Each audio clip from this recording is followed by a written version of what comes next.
Okay. So hello and welcome back all students to another video tutorial from Genome Biotech. And see, in our last topic, in our last chapter, last class, we were talking about the buffering capacity.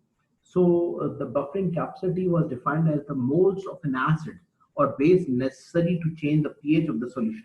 So the moles of the acid or base that are going to be added into the solution so as to change its pH is referred to as the buffering capacity of the solution. That one was referred to as the buffering capacity of the solution.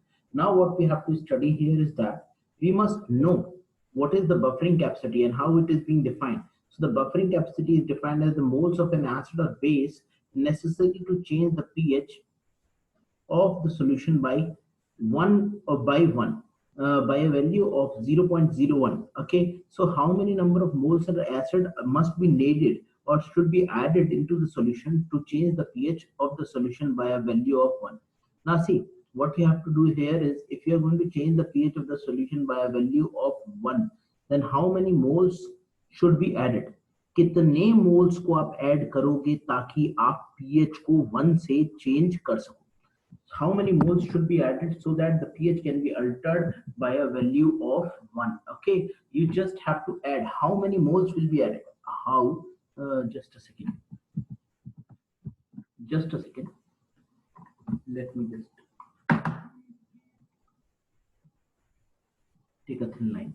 Okay, so how many moles should be added? This is very important. So how many moles should be added? How many moles should be added? Should be added.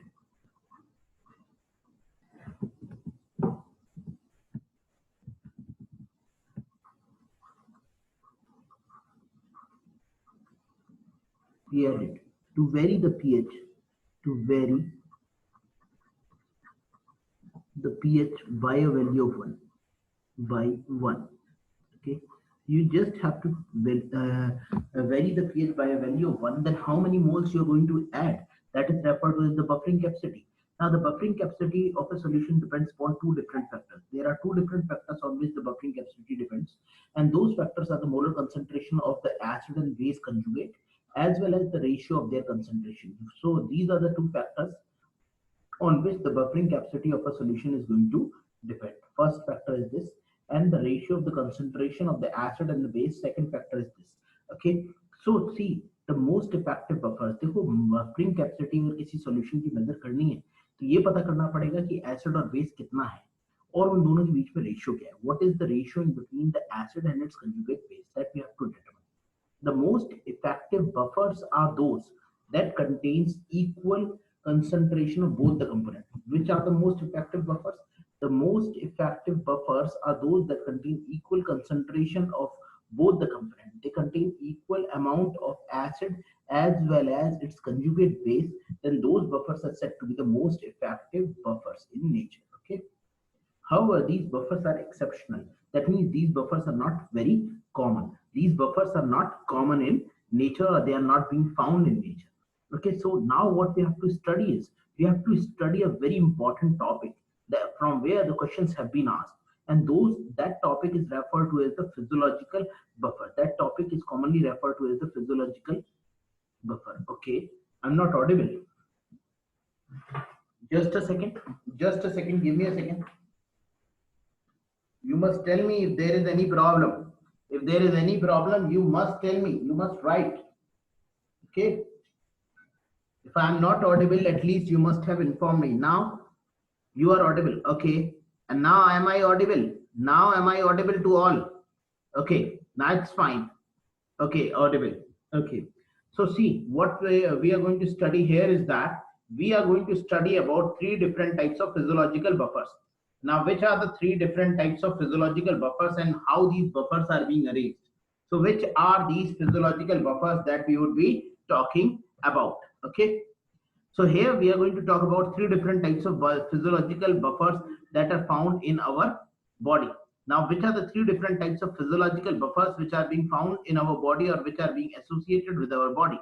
Okay. So those three physiological buffers are bicarbonate ion buffer, the phosphate ion buffer, and the protein buffers.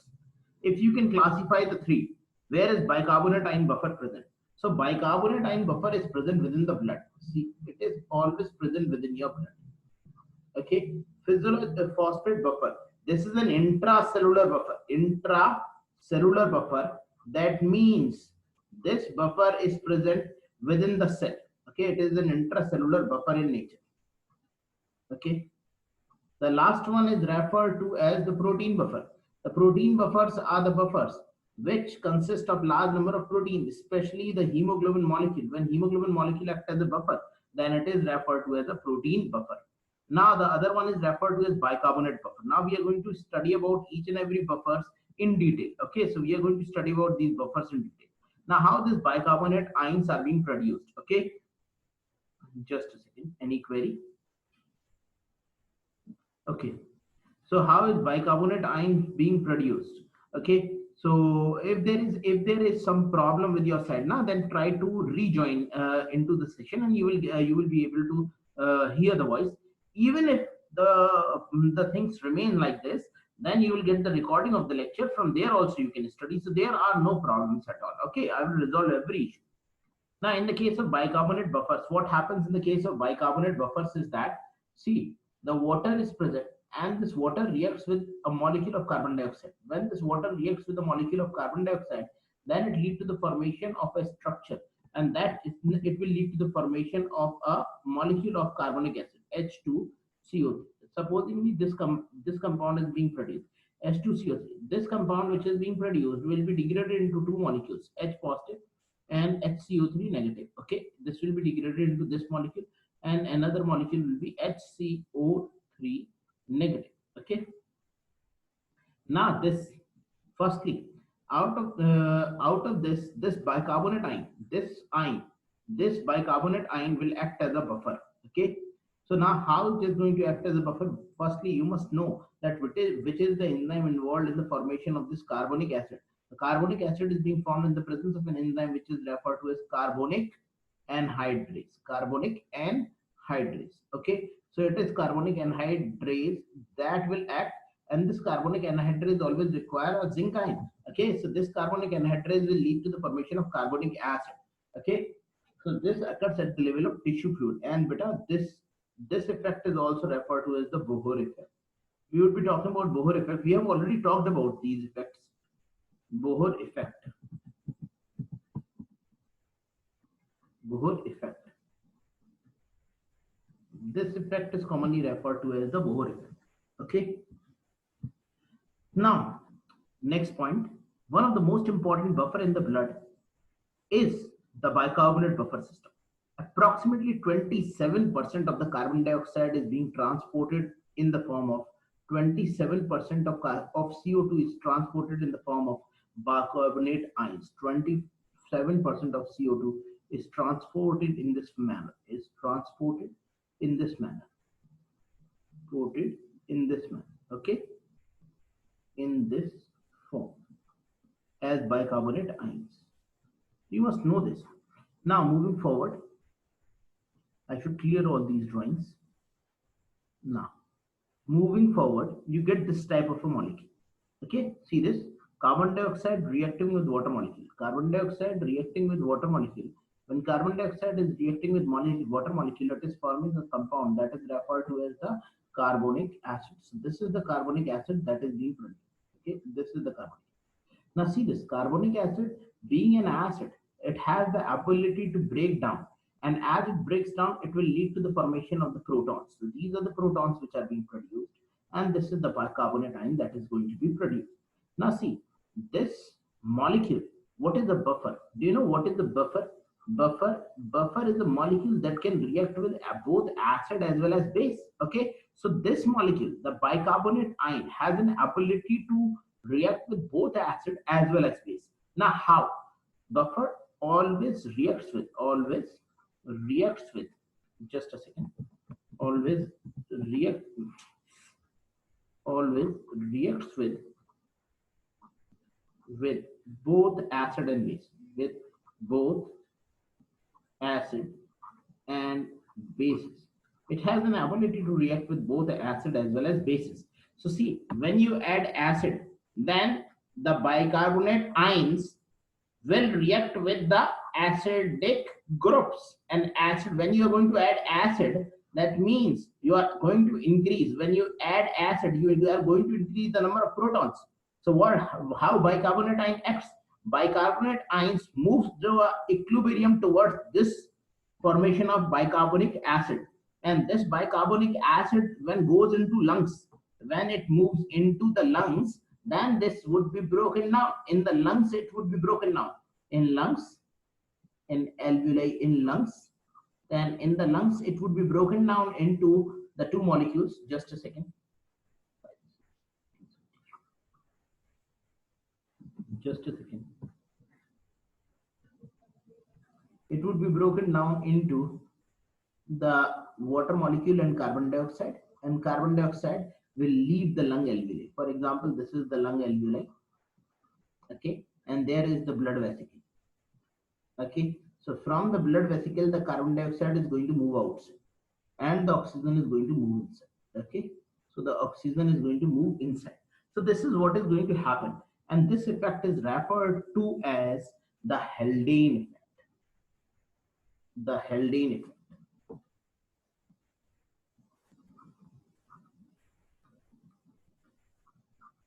So see, what I'm trying to tell you here is that if you add acid, then acid will increase the number of protons.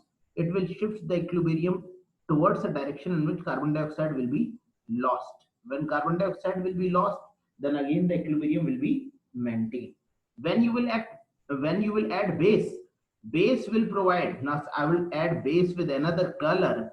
Okay, so if I'm taking for base, supposingly I'm taking color that is blue. If you are going to add a base, you add a base, then in the case of base you add OH negative ion. Now what is going to happen when you are going to add OH negative ion? Then the equilibrium is going to move in this direction. It will liberate large number of protons, and those protons will react with the OH negative ion. It will lead to the formation of water molecules, okay, and these water molecules will be lost. Okay, it will lead to the formation of water molecules. Thus this H2CO3 has an ability not only to react with acid but also with base. In Hindi, I can say that this compound H2CO3, इसके अंदर ये ability है कि ये water से भी react कर सकता है, ये प्रोटॉन से भी रिएक्ट कर सकता है, और ये हाइड्रोक्साइड आयन से भी रिएक्ट कर सकता है. तो बेटा ये एसिड की तरह भी वर्क कर सकता है और ये बेस की तरह भी वर्क कर सकता है. Okay, it can work as an acid, it can also work as a base. That is why it will act as a buffer solution. Any query, any problem by any student, you just ask. Of course, you will get the recorded version of the lecture. So do not worry. Just try to understand what I am teaching you. Okay? Any doubt? Any doubt? Now see the question that has been asked. Which question has been asked? A question has been asked in your IIT JAM entrance examination and others. And the question says that out of the three buffer system, bicarbonate buffer system, phosphate buffer system, and protein buffer system, which is the most important buffer system in the body? See, the answer lies that the bicarbonate ion buffer system is the most important buffer system which is present in our body. This is the most important buffer system that is present in our body. Okay, it is the most important buffer system that is present in our body. Most important, because this buffer system is going to work within the buffering capacity. How? Now see this. I should rub this all because you will get the same annotations in the recorded version of the lecture. Recorded version में भी आपको मिलेगा, तो उससे भी आप देख सकते हैं. Okay, now moving forward. Going to move forward. Now see this. Buffering capacity is greatest at or near the pKa.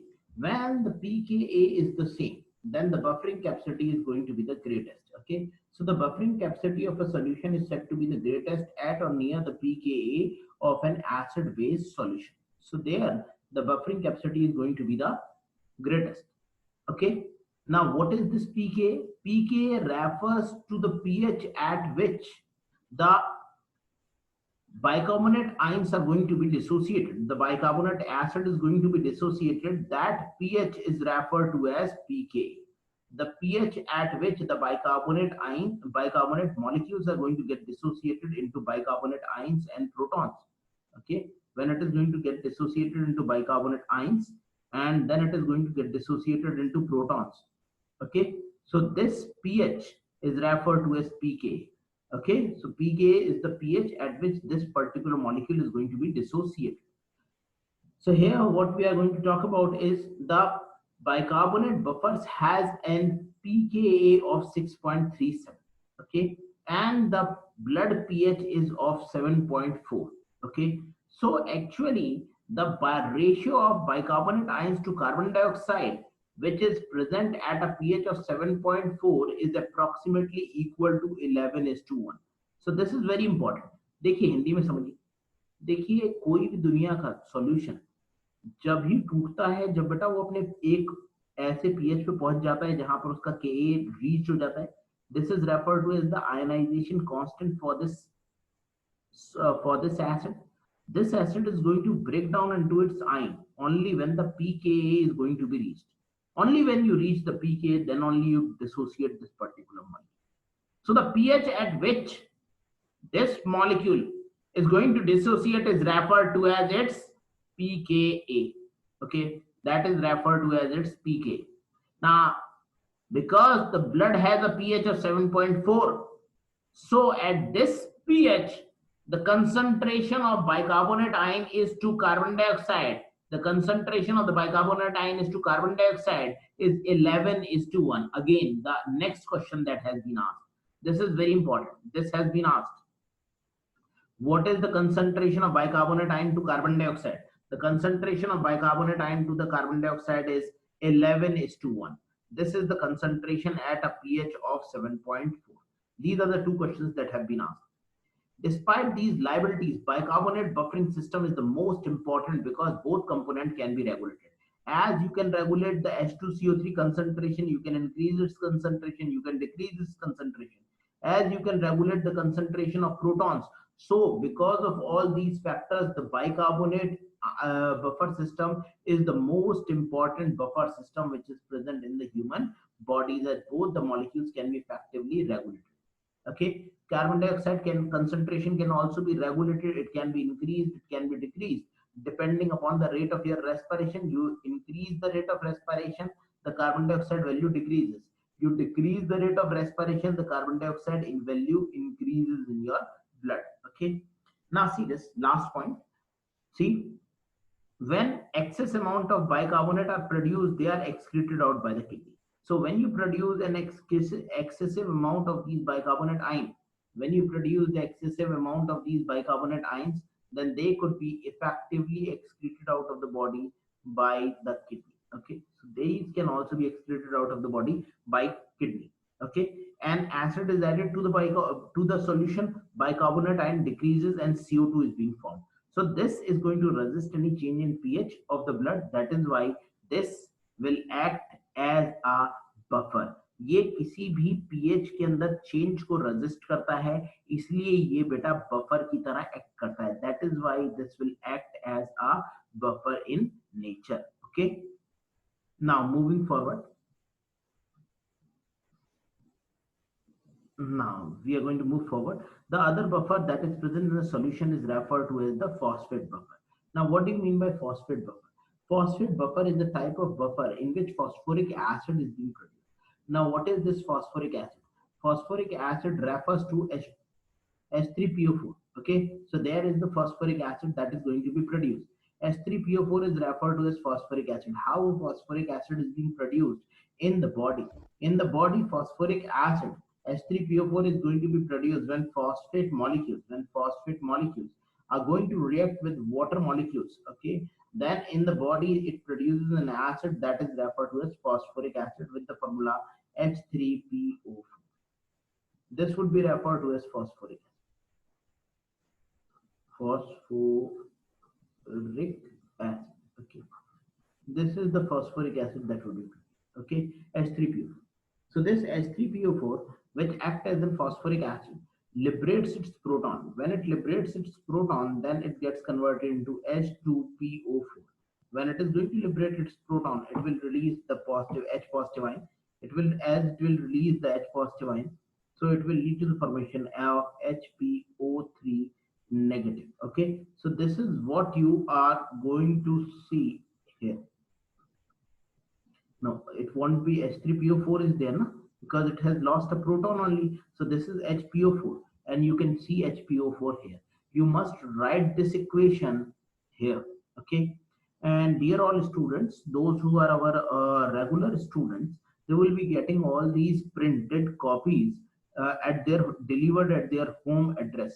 So please provide me your home address, whether you are Likita, whether you are Achal Shukla, Priyanshi, you will Trishla, Shalu, you will get all these things in the recorded version, in the print copy delivered at your home. So you can always provide me your home address and you will get it delivered. All the notes will be delivered to your home address. Okay. Now, although the see with pKa value of 7.2, as the pKa value of this phosphate buffer is quite close to the physiological pH of blood, which is 7.4.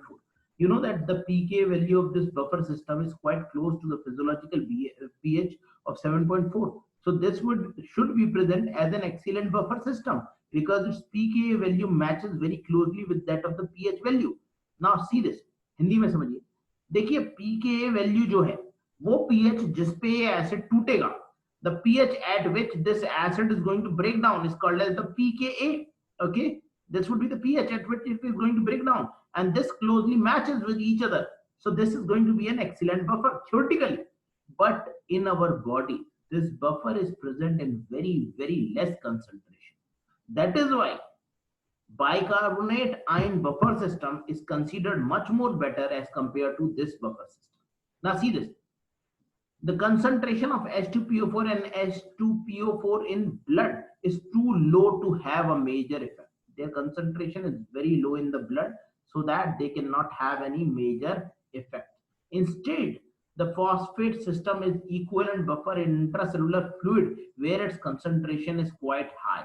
So actually phosphate buffer system is one of the most important buffer system, but only intracellularly, not extracellularly. It is an important buffer system, but only when it is present intracellularly within the cell and not outside the cell. Okay, because outside the cell in the blood its concentration is very low, and that is why it will not be an effective buffer as compared to the bicarbonate ion buffer, which is a much better buffer as compared to this.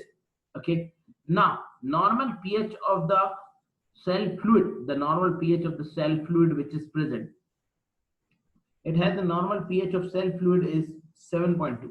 Okay, the equimolar mixture of H2PO4 and HPO4 is typically present. Okay, so there is an equivalent mixture of H2PO4 and HPO4 2 negative that is present in the blood, but again their concentration is very less. That is why it is not an effective buffer system. Okay, the concentration are quite low and their pK value are significantly lower than intracellular pH. For lactic acid has a pH of pK of 3.86.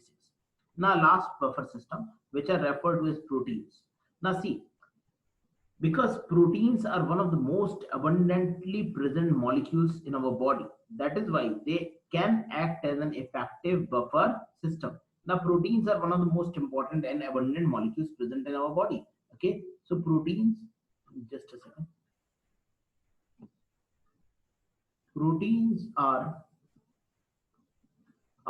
the most abundant, most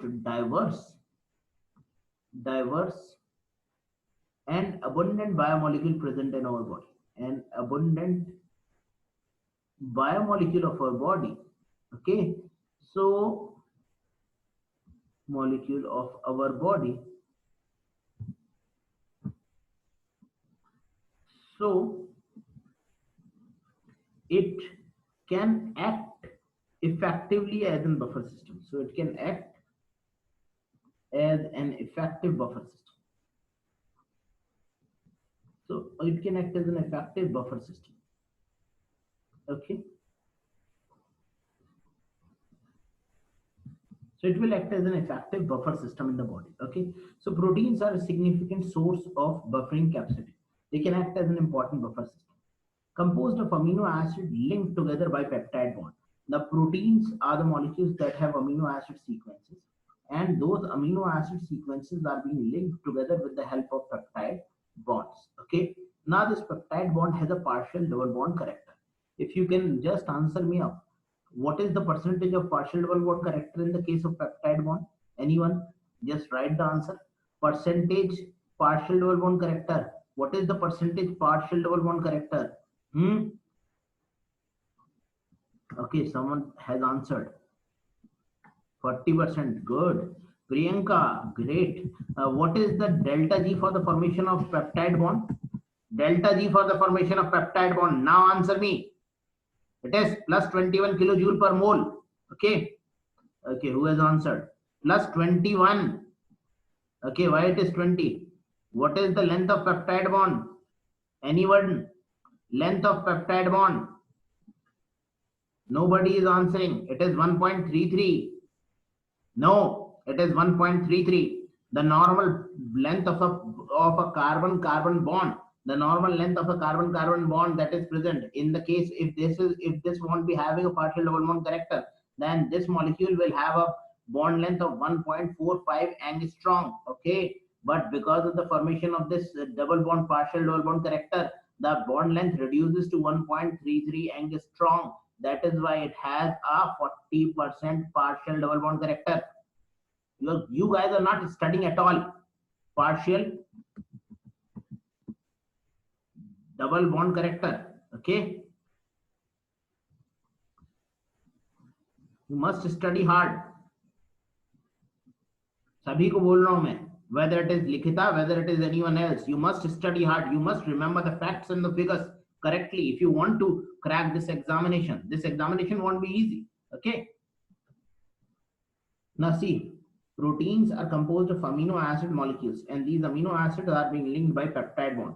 Proteins contain several types of ionizable side groups present within itself, and these ionizable side groups which are present, whether there is the amino group which is present, or there is the carboxylic group which is present, these side groups which are present, they will act as a very powerful buffers. Okay, so they can donate the proton. For example, carboxy group, if would be present, it would be able to donate a proton. If amino group will be present, it will be able to accept a proton and get converted into NH3 positive.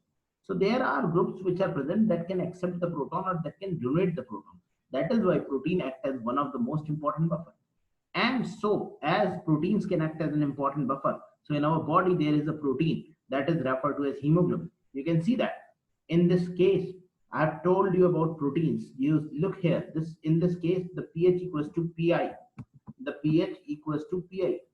Okay, here you can find that the protein is going to act as a deuterine. But what you are going to do when you are going to decrease the pH, then what is going to happen? You are going to add acid. In this particular case, when you have added acid, decrease the pH, increase the proton ion concentration, then the amino acid lost its proton. Okay, amino acid will be the one, because you are adding the protons now, so it will gain a proton. Okay, because you are adding protons, so there would be a proton that would be gained, and this proton has been gained in this reaction. And you can find here there would be a proton that would be gained.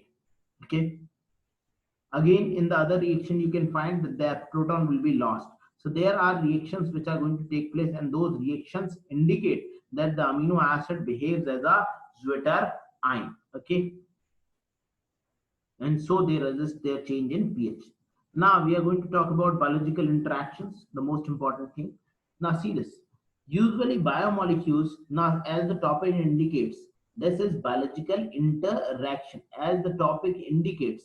So majority of the biomolecules only make interactions, they never make bond. Okay, और जैसा कि मैं बताता हूँ in Hindi, as I usually say in class, bond ही सारे दुखों का कारण होता है बच्चों. इंटरैक्शन में किसी को भी कभी भी कोई दुख प्राप्त नहीं हुआ. In English I can say that, dear all students, it is the bond which brings limitations in life. Interactions never causes limitation in any molecule. Okay, so what does I want to state that there are biomolecules which are present. Now, supposingly there is the double stranded DNA molecule. Okay, let me make a double stranded DNA molecule. Now, see this. This is a double stranded DNA molecule.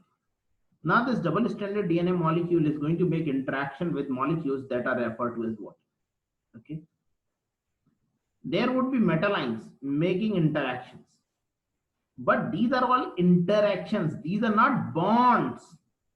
The bonds cannot be effectively broken. And if a bond is being produced, then there will be no scope for any interaction to take place. Okay. For example, you look here, you look at the structure of an enzyme. Now, supposingly this is an enzyme. I didn't like that structure. Now, supposingly this is an enzyme, and this is the active site of the enzyme containing a effective residue present at this particular position, say tyrosine, containing hydroxy group. If any substrate molecule came, okay, if any substrate molecule came, then what does enzyme do? Enzyme only interacts with the substrate molecule, converts it into product, and enzyme remains unchanged during the end of the chemical reaction. That means enzyme only interacts with the substrate. It never makes a bond with the substrate. If it makes a bond with the substrate, then what is going to happen? Then, dear students, the enzyme will lose its activity. It won't be able to interact with any other substrate molecule. अगर कोई bond बना देता है तो bond के बाद में interaction के लिए कोई जगह नहीं बचती रे. अगर बॉन्ड बन जाएगा तो इंटरैक्शन नहीं होगा, अगर इंटरैक्शन होगा तो बॉन्ड नहीं बनेगा. Listen in English.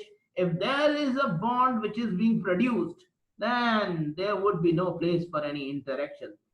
And if there would be interactions, there is no place for bonding to take place. Okay, so enzymes only interact with the substrate molecules, convert these substrate molecules into product, they never form bond with the substrate molecule. If any substrate molecules forms bond with the enzyme, then it is not the substrate, it is a inhibitor.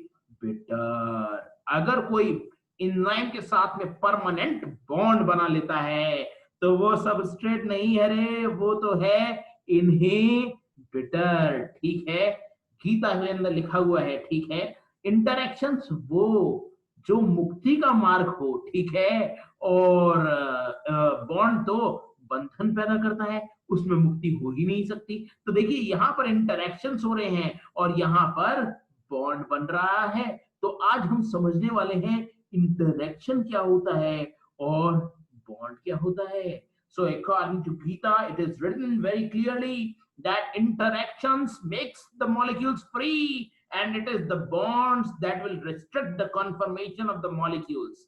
Okay, so now we are going to talk about the bonds and the interactions. Okay, so this topic is going to be funny. Okay, now see, we are going to talk about several different types of interactions. Weak interactions, strong interactions. Okay, sometimes we think that it is a bond, but actually it is an interaction. Okay, so we must know what is an interaction and what is a bond. Okay, now see this. The bonds which are present in the biomolecules, majority of the bonds which are present in the biomolecules, those are referred to as covalent bonds. And covalent bonds are very strong bonds in nature, whereas non-covalent bonds which are found are quite weak bonds. Okay, so that's it. The main type of weak interactions which are found in our body are hydrogen bonding, ionic interaction, van der Waals forces, hydrophobic interactions.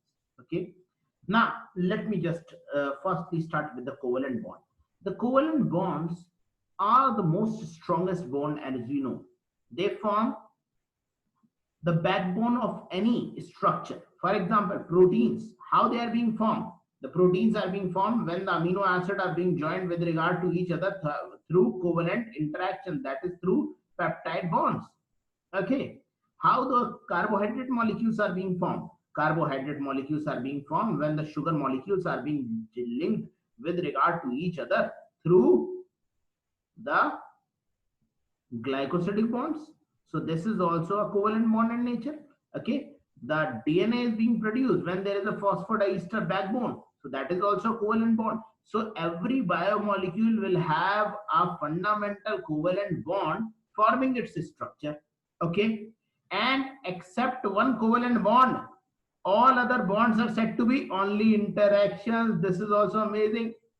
Every biomolecule will have a single covalent bond, and whatever is present along with this covalent bond, that is interactions रे.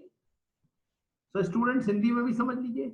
देखिए biomolecule के पास में एक तो bond होगा, और bond के अलावा यहाँ पर देखिए there is a bond, there is a bond, and any other interaction, for example in between the side chain of amino acid, okay, COOH, this would be only an interaction. This cannot be a bond. Do not confuse yourself with interactions and bond. Okay, so there would be only a single bond, and others will be always an interactions. Now see, in covalent bond, the nuclei of two atoms are held together with each other, and their outermost shell are shared with respect to each other.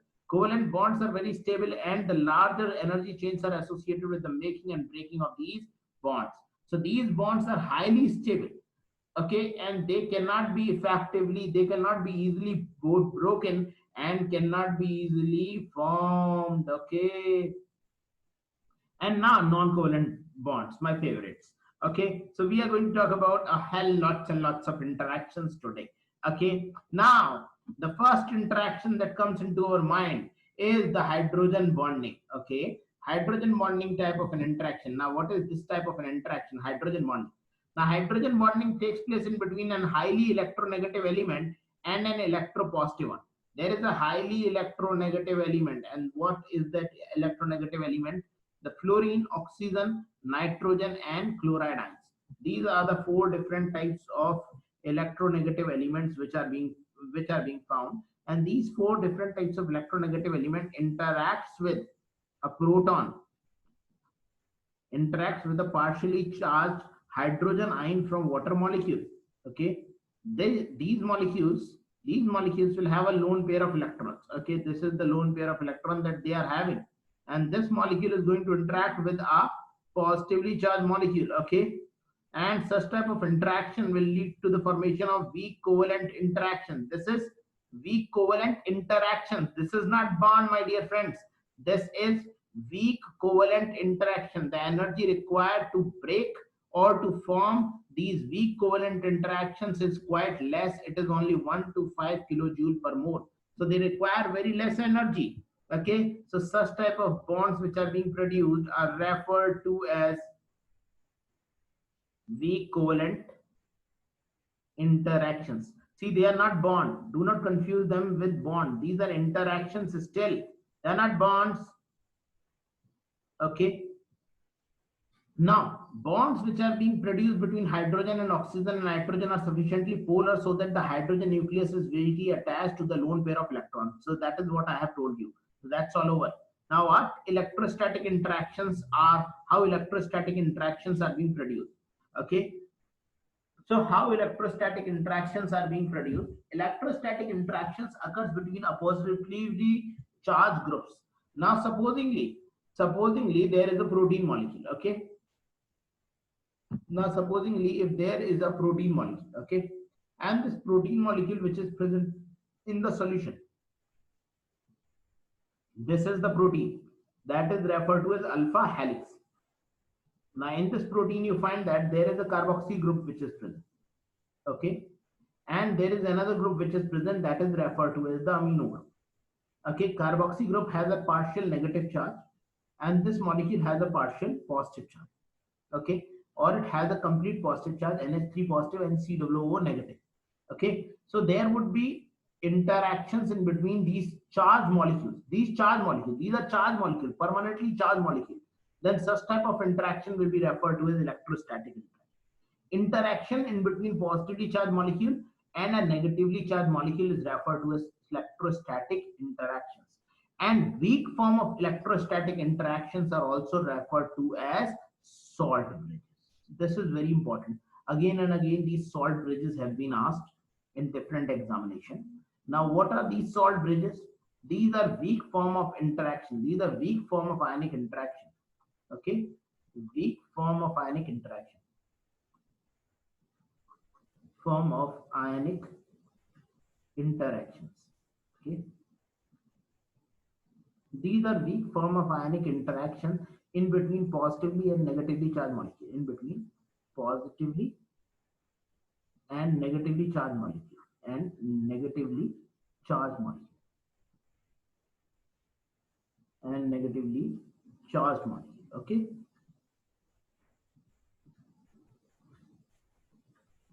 such type of interactions when take place is referred to as salt bridges. Okay, now see this. Electrostatic interactions between oppositely charged atoms or groups is referred to as salt bridges or electrostatic interaction. Like other non-covalent interaction, they are of great significance in determining shape and structure of biomolecule.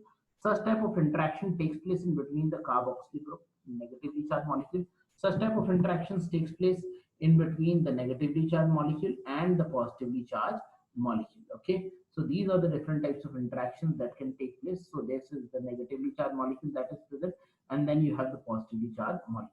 Okay, now see, water molecules are polar. They attracted to charged ions. Water molecules. Now, how does water molecules act? Now, water molecules being polar in nature, so they are attracted towards the charged ions. Okay, so water molecules forms a solvation sphere around the charged ions. So, for example, there is the charged ion. Okay, okay, there is a charged ion. Then water molecule forms a solvation sphere around them. This is the water molecule.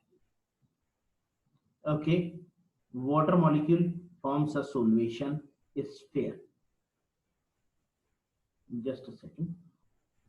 This is how water molecule forms a solvation sphere around any positively or a negatively charged molecule, and then dissolve that one, and then dissolves that molecule,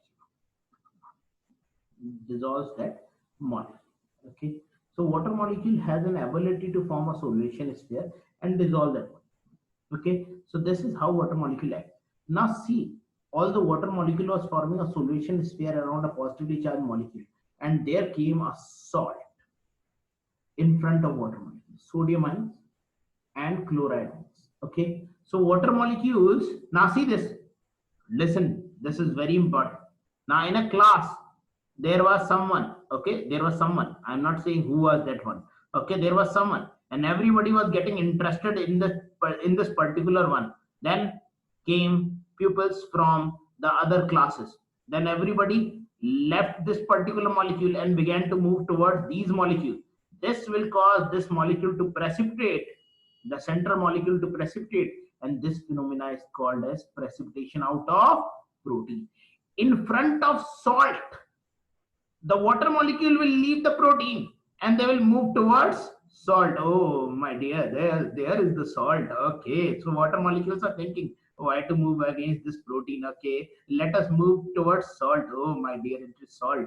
So water molecules move towards salt, and as they move towards salt, so the proteins will precipitate out. Proteins precipitate out. This phenomena is called as precipitation out of protein. This is called as precipitation out or salting out of protein, or salting out of protein, salting out of protein. Okay, this is what happens in the case of salting out. When you have to salt in the protein, you have to dissolve the protein, you just add very less amount of salt. If you add increasing amount of salt, you precipitate out the protein. Hindi में भी समझ लीजिए भाई.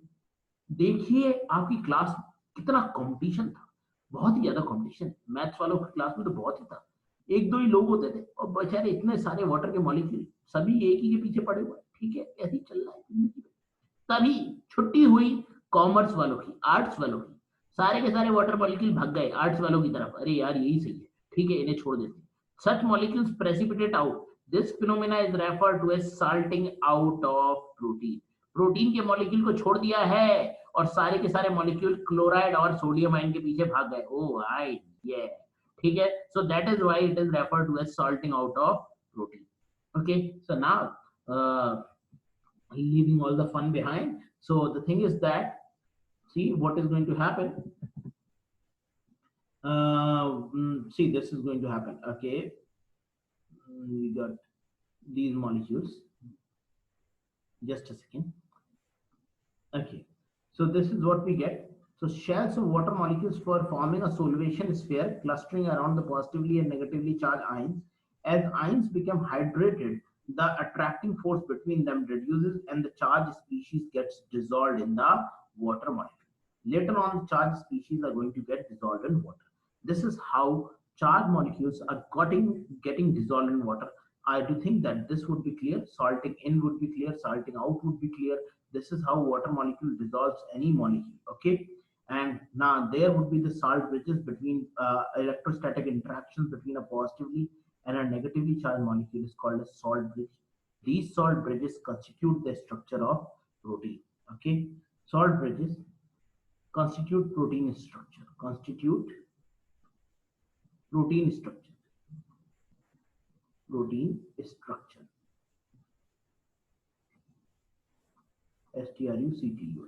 Okay, now moving forward, how water molecules work. See this. We all know that there is the Coulomb's equation, Coulomb's law. F equals to 1 upon 4 pi epsilon naught 4 pi epsilon naught k q1 q2 divided by r square. Okay. So what is this? There is a charge that is referred to as q1. There is another charge that is referred to as q2. And if these charges are being separated, if these two charges are being separated with regard to each other by a distance that is referred to as r, okay, they are being separated by a distance that is referred to as r, then the forces of interaction between them will be given by this particular formula. Okay, this is the distance r, then it is being given by this particular formula. The value of this particular k is being referred to as 81. This is highest for water. That means when water will come in between the two molecules, two charged molecules, then what will happen? It will reduce the forces of interaction in between these two charged molecules by a factor of 81. Okay. So as I always say, see, these are pupils coming in between two positively charged and a negatively charged molecule, and they will reduce the forces of interaction in between them by a factor of 81. अरे ये दुनिया दो positive और negative charge के बीच में आ जाती है रे, और रिड्यूस कर देती है फोर्सेस ऑफ इंटरेक्शन को by a factor of 81. This is how forces of interactions are being reduced, okay, by water molecule. That is why water is considered to be a universal solvent. It can dissolve almost anything within itself because its value of K is very high, and that is 81 as compared to the value of K that is only 1 for air. Okay. Now, van der Waals forces of interaction. What do you mean by van der Waals forces of interaction? They are my favorite. Okay. Now there is a molecule that is moving from one place to another. Another molecule was moving from one place to another. Okay, and then the two molecules just got to introduce themselves. Hi, molecule, how are you? The other molecule said, I am fine. Okay, let's have some party. Okay, such type of interaction is referred to as van der Waals forces of interaction. As the name indicates, van der Waal. So this is wandering. My spellings are very poor, but still you can understand. Wandering means moving from one place to another, and they are not being they cannot be stopped by any wall, because there are certain things in life that even the wall cannot stop. Hindi में समझ लीजिए, वो interaction जो चलते फिरते हो जाए और जिसे दुनिया की कोई भी दीवार रोक नहीं सकती, वही है वंडरवाल इंटरेक्शन रे. Now see this, in this wonderwall interaction, what is going to happen? There is a dipole molecule, okay, positively charged molecule and a negatively charged molecule. There is another positive and a negatively charged molecule. The two molecules just were sitting beside each other in the bus, and they had an interaction. Positive charge, negative charge, negative charge, positive charge. Okay, they have an interaction. Okay, so this is referred to as dipole interaction. Okay, another type, dipole induced dipole interaction. This molecule was having a dipole, but this molecule was not having any dipole. But what happens? A permanent dipole induces dipole formation in the nearby molecule. There was a permanent dipole, and this permanent dipole causes the induction of dipole formation in the other molecule. Such type of interaction is called as dipole-induced dipole interactions. One molecule was having a dipole and the other molecule is not having any dipole, but its charge distribution forces the other molecule to have a effective charge distribution. Its charge distribution forces the other molecule to have such type of charge interaction so that they can interact. This is called as dipole induced dipole interactions. Okay, in Hindi you can understand. अगर ये dipole मेरा नहीं हुआ तो ये किसी और का भी नहीं होगा. ऐसा नहीं हो सकता कि ये डाइपोल इसका नहीं हो, इसलिए इसने क्या किया, इंड्यूस कर दिया डाइपोल को, जबरदस्ती डाइपोल को बना दिया. This is how dipole was being produced. Okay, now induced dipole interaction. Now supposingly there is a movement of the electrons that is taking place. Okay, there is a movement of electron that is going to take place. Now, when there is a movement of electron going to take place, and supposingly there was a dipole which was being produced, there was a transient dipole being produced, and there was a transient dipole which was being produced here also. Okay, and there could have been an interaction for a very less period of time, very few minutes or very few seconds. Then such type of interactions are called as induced dipole interactions. Interactions can take place anywhere, anytime, and with any molecule. But always remember, these are non-covalent interactions. They are not covalent bond. Do not get confused here. Motion of electrons generates a transient dipole, which induces neighboring molecule to form a transient dipole. There was a transient dipole which was being produced in one molecule, and that induced another molecule to form a transient dipole. It was a transient dipole interaction. It was a transient type of relationship, not a very specific one. Okay, so this is referred to as London dispersion forces. So these forces are called as London dispersion forces. Another name. Now see, dear student, that one was all about for fun. Now come to the serious points. This question has been asked. London dispersion forces. This question has been asked. Now among all of these, which is the weakest van der Waals forces of interaction? The third is the weakest van der Waals forces of interaction. The first is the strongest van der Waals forces of interaction. This has been asked.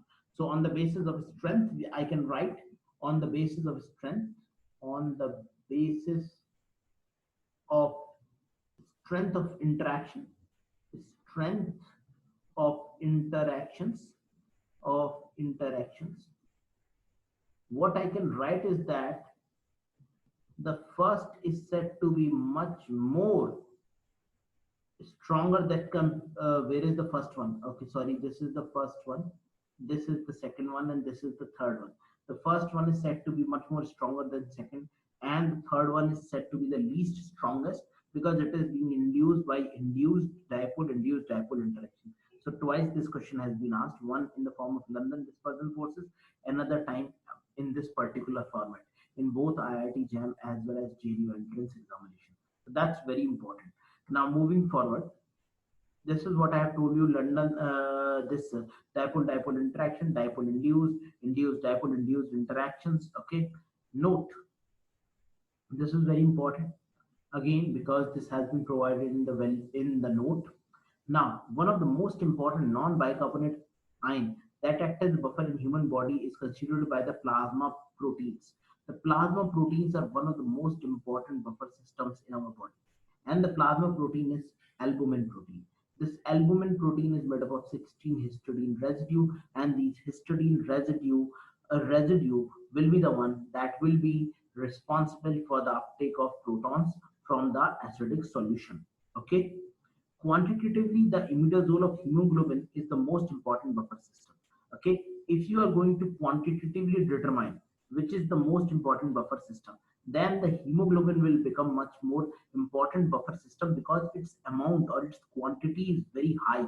So see, if in the question the term is given quantitatively, which is the most important buffer for human beings, then you will give the answer hemoglobin. And if it is being asked simply the which is the best buffer for the human beings to maintain their pH, blood pH, you will get the answer bicarbonate ions. Is this clear to you all?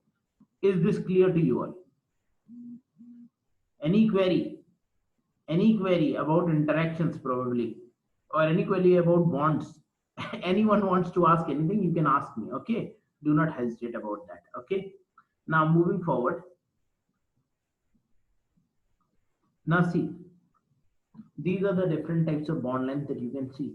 See, the covalent bond has the least bond length and they are the strongest, while others are not even coming close to these covalent bonds. They are quite farther to the covalent bonds. Okay, now it's fine.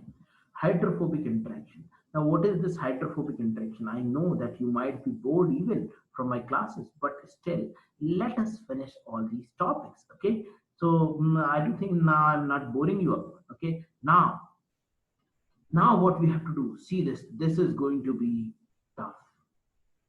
Let me make it easy for you all. Now we are going to play a sport. And what is that sport that we are going to play? We are going to play the game of kabaddi. Okay.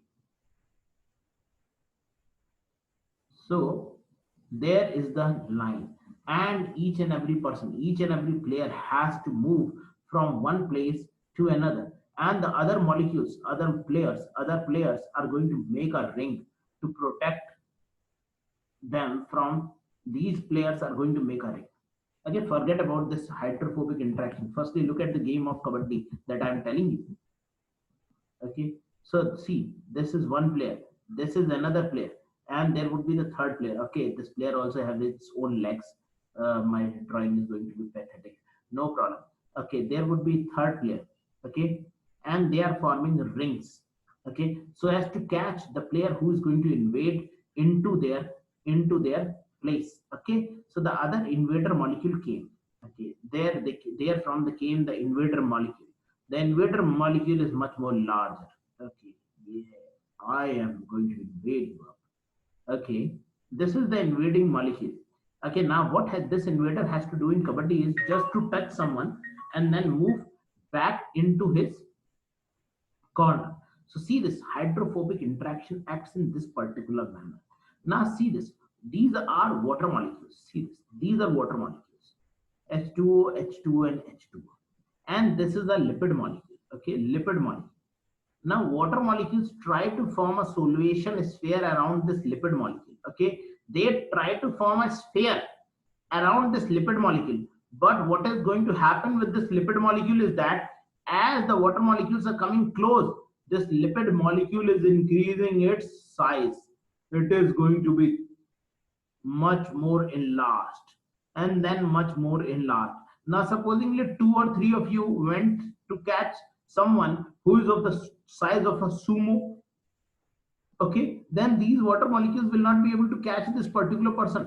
अगर मान लो आपके पाले में एक Sumo पहलवान आ गया है, दूसरी टीम ने भेज दिया है, अब आपको बोल दिया जाए नीतू और शालू को कि जा बेटा सुमो पहलवान को पकड़ के गिरा दे. बेचारे नीतू और Shalu they are very lean and thin. Sumo पहलवान को ने पकड़ने को कह दिया, कहां से पकड़ पाएंगे? So water molecules are very small. How they can trap such a big lipid molecules? They won't be able to trap. Then what is going to happen?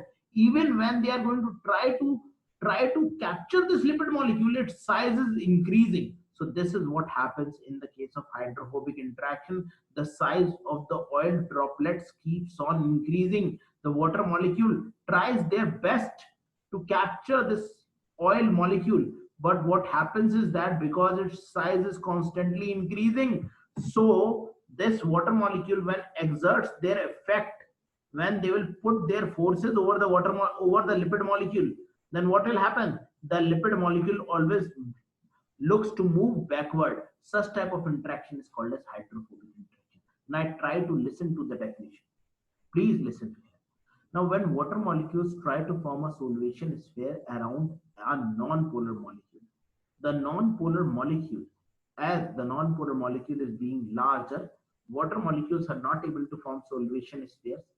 That is why they, instead of forming a solution sphere, pushes the oil molecule backward, and as the oil molecules are being pushed backward, now see the other oil molecule, water molecule trying here also, but they cannot form a solvation sphere, and the oil will form a very large solvation sphere because the water molecules is trying to form a solvation sphere. That is why instead of forming a solvation sphere, because the lipid or oil droplets are much more larger, they are pushing the oil droplets towards each other, leading to effect that is referred to as hydrophobic interactions. Now if you're trying to catch a sumo coming in your area, then you won't be able to catch that particular person because that particular person is very larger. You won't be able to catch its stomach and its belly because this belly is going to be very larger. Then what will happen when you will try to catch it? The sumo is going to move backward. This is how lipid molecules moves backward because of the solvation energy of the water molecule. It is water molecule that is pushing the lipid towards each other, forming larger lipid droplet. Such type of interactions are commonly referred to as hydrophobic interactions. Can you get this particular point or not? Okay, so now please listen here. See, when mixed with water a small amount of non-polar substances, it leads to the formation of droplets. This process results in hydrophobic interaction. Now what is hydrophobic interaction? That is water hating molecules. When non-polar molecules enter aqueous environment, hydrogen bonding water attempt to form a cage-like structure, okay, around them. Sufficient energy is not available to form this cage-like structure around the non-polar molecules, and the non-polar molecules are being expelled. Now, whenever a non-polar molecule comes in contact with water, water tries to catch this non-polar molecule or oil, but this oil size is going to be increased and sufficient energy is not present with these water molecules. Then what will happen? They won't be able to dissolve oil with themselves. Now, can anybody provide me a solution how to dissolve oil in water? क्या आप में से कोई पानी में तेल को घोल सकता है? कैसे घोलोगे? How can you dissolve oil in water? Can anybody just provide me a solution how to dissolve this oil in water? Anyone among you? Hello, are you awake or you are all sleeping? Hmm. How to dissolve water in how to dissolve oil in water? Anybody? Likhita, can you dissolve oil in water? Achal, Priyanshi, Shalu, Trishla. So how can you dissolve this oil in water? See, the simple concept could have been the emulsification of fat. You are not writing the answer. You must have written the answer. Now see, emulsification of the fat. Now what do you mean by emulsification of fat? Now in the case of emulsification of fat, the fat uses another strategy. You can add a small amount of salt. What is being added from your gallbladder? Gallbladder add bile juice, and this bile juice contains salt. You just add a small amount of salt. When you add a small amount of salt and you convert these larger lipid droplets into smaller lipid droplets, and with the help of salt the water molecule will form solvation sphere around these molecules and will dissolve these molecules forming lipoproteins. Okay, so water molecules can form the solution sphere around the oil molecules with the help of salt, and this phenomena was referred to as emulsification of fat. Emulsification of fat. Now you must remember this emulsification of fat. See, this emulsification of fat takes place in the digestion of fat in our body. You must remember this. Now moving forward, hydrophobic interactions have a profound effect of living cell. For example, they are primarily responsible for the structure of membrane and stability of protein. Now this point is very important. It is these hydrophobic interactions that are responsible for the stability of the membrane proteins as well as the structure of membrane. So hydrophobic interactions are very important as they also stabilizes the tertiary structure of the protein. So these have the ability to stabilize the tertiary structure of the protein. Okay, so as they can stabilize the tertiary structure of the protein, so they are very, very important. Now we are going to talk about energetics. So what do you mean by energetics? What is energetics? Energetics is the branch of science in which we are going to deal with how the energy changes are going to take place in the biological system. So how the biological system is going to be influenced by the different energy change, then the phenomena is referred to as energetics. Okay, so according to the first law of thermodynamics, the bioenergetics is the quantitative study of energy transductions that are going to take place. Let me just have a look, because this is a topic that will require some good amount of time. Oh, my dear, I'm going to finish this topic. Okay, no problem. So, can we start this particular topic from tomorrow? You just keep on revising, because I won't be able to finish this particular topic, dear all students. You will be able to find that this topic is itself of 5 pages, and so we will have a long class, a bit longer class tomorrow, so that we can finish the topic and the chapter water. Kindly go through all the MCQs. Go through all the MCQs. Okay, just I'm speaking from with you. Go through all the MCQs that are present for this particular chapter, the basic fundamentals of biochemistry, as well as your amino acid is over, your nucleic acid is over, so you can solve all those questions. Put your queries in front of me, at least I can have a view of all your queries, and I will answer them all. If you want to ask me anything, you can, or you can, I am going to unmute you all. I'm requesting you to unmute. If you have any query, you can ask. Okay, and one more thing, all these notes as well as the practice sheet, the daily practice sheet of our course will be provided to you via speed post at your home address. So whether you are Likita, you are residing very far away from this particular place from where I am teaching, but still those will be provided to you. So do not worry about that. Just provide me that address, your home address, and everything will be provided. Okay. So we are going to meet tomorrow. Can we have a class a bit earlier?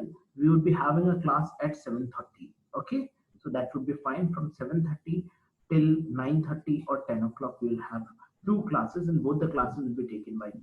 Okay, you will have some limited classes of KK sir. I would be taking more majority of the portions. Okay, thank you. Good night. Okay, sir. Good night.